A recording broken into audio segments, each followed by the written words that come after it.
Hello friends, તો આજે આપણે બનાવીશું મેથીનું શાક. એકદમ સરસ એવું બનાવશું, જે પંજાબી શાકને ભૂલાવી દે એવું આપણે મેથીનું શાક બનાવવાનું છે.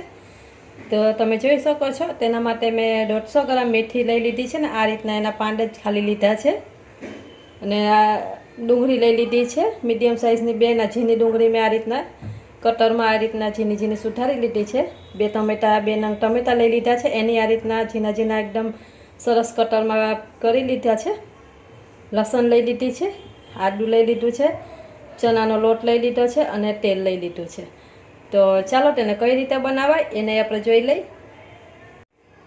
તો આપણે ગેસ પર કઢાઈ મૂકી દીધી છે ને કઢાઈ ગરમ આપણે થઈ ગઈ છે, એટલે આપણે 2 ચમચી લોટ લઈ લેવાનો છે. ચણાનો લોટ લીધો છે 2 ચમચી જેટલો, એને આપણે શેકી લેવાનો છે. એકદમ સરસ રીતે શેકી લેશું આપણે. લોટમાંથી સુગંધ ના આવે ત્યાં સુધી આપણે શેકી લેવાનો છે ને. આપણે ભાજીમાં લોટ નાખવાથી ભાજી કડવી નથી લાગતી ને એકદમ સરસ લાગે છે, એટલે લોટ નાખે એટલે સરસ થશે ફ્રેન્ડ્સ.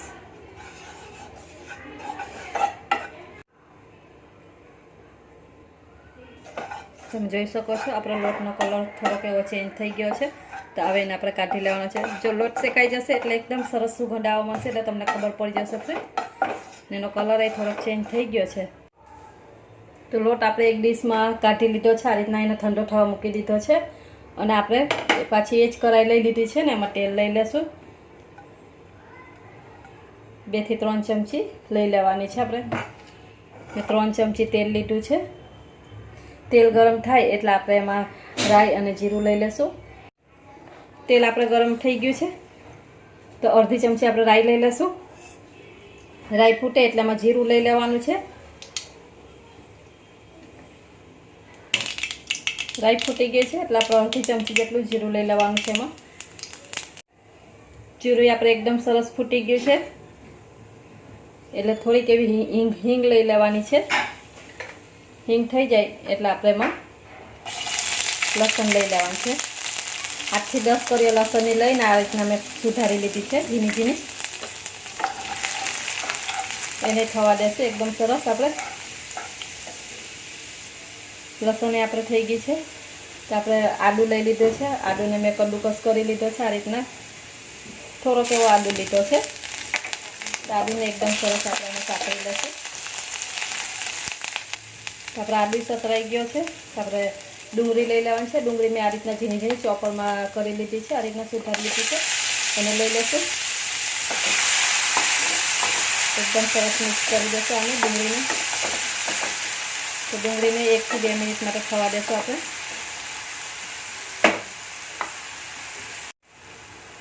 તો આપણે ડુંગળી એકદમ સરસ ચડી ગઈ છે. તો ટમેટાને લઈ લેવાના છે. આ રીતના મેં ટમેટાને આવી રીતે કટ કરી લીધા છે. એમ જ કટર આવે છે, કટરમાં મેં આ રીતના એકદમ સરસ ઝીણા ઝીણા થઈ ગયા છે. એટલે એકદમ સરસ મિક્સ કરી દઈશું. ટમેટા ફટાફટથી ચડી જાય એના માટે આપણે મીઠું લઈ લઈશું. અડધી ચમચી જેટલું મીઠું છે. બધું એકદમ સરસ આપણે મિક્સ કરી દઈશું.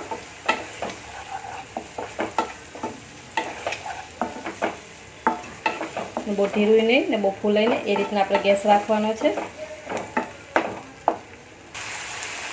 જો તમારે અહીંયા ટમેટાની પ્યુરી કરવી હોય તો પ્યુરી કરી શકો છો.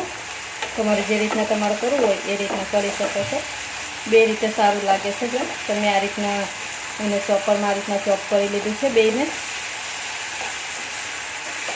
એકદમ સરસ લાગે છે ફ્રેન્ડ. તમારે ડુંગળી અને ટમેટાનું એકદમ સરસ આપણે થઈ જાય, ચડી જાય એટલે બધા મસાલા કરી લેશું.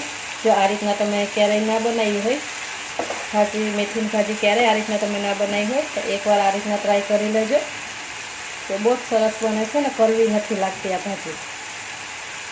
તો જો તમને આ રેસીપી મારી ગમે તો રેસીપીને લાઈક કરવાનું ભૂલતા નહીં અને વધુમાં વધુ શેર કરજો. આ રીતના આપણે એકદમ સરસ મિક્સ કરી દઈશું. તો આપણે ડુંગળી ટમેટા એકદમ સરસ તમે જોઈ શકો છો ચડી ગયા છે. તો ચાલો તેમાં આપણે બધા મસાલા કરી લઈશું. 1 ચમચી ધાણા જીરું પાવડર, 1 ચમચી હળદર પાવડર અને લાલ મરચું પાવડર 2 ચમચી લીધું છે. તમારે તીખાસ પ્રમાણે લઈ લેવાનું. અને આ કાશ્મીરી લાલ મરચું છે એટલે બહુ તીખું નથી હોતું ફ્રેન્ડ્સ.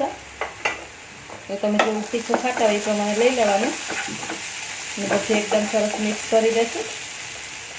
અને એમાં થોડુંક 2 થી 3 ચમચી પાણી લઈ લેશું, જેથી કરીને આપણા મસાલા બળે નહીં. બધું આપણે મિક્સ કરી દેવાનું છે એકદમ સરસ. હવે આપણા મસાલા એકદમ સરસ ચડી ગયા છે. તો મેં ભાજીને ધોઈ અને આ રીતના ઝીણી સુધારી લીધી છે. એને લઈ લેશું આપણે એમાં.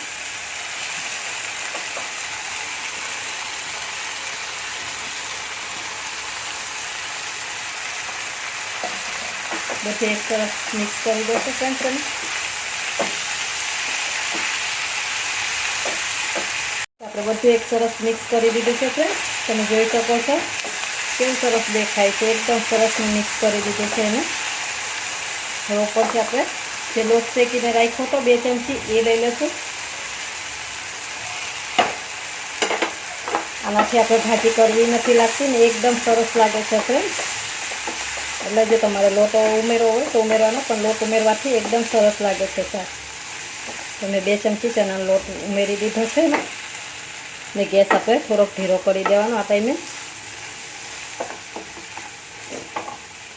તો હવે આપણે એમાં પાણી લઈ લઈશું.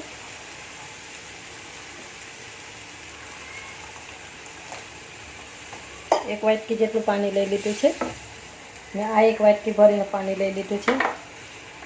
તો બધું એકદમ સરસ મિક્સ કરી દેશું. ને હવે એની સાથે બધું ચરવા દેશું આપણે ભાજી અને બેયને. તો આપણું શાક એકદમ બનીને તૈયાર થઈ ગયું છે ફ્રેન્ડ્સ.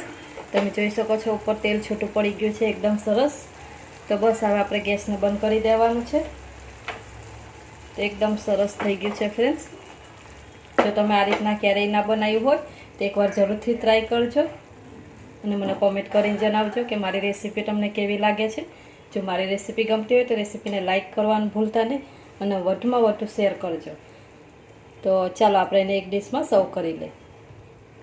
તો આપણે આ મેથીનું શાક બનીને તૈયાર થઈ ગયું છે એકદમ સરસ. તમે જોઈ શકો છો મેં રોટલી અને ડુંગળી અને મરચાં સાથે સર્વ કર્યું છે. જો તમને આ રેસીપી ગમે તો રેસીપીને લાઇક કરજો અને શેર કરજો. અને હજી સુધી મારી ચેનલને તમે સબસ્ક્રાઈબ ના કરી હોય તો સબસ્ક્રાઈબ કરવાનું ભૂલતા નહીં. આવજો, મળશું આવા જ નવા વિડીયોમાં.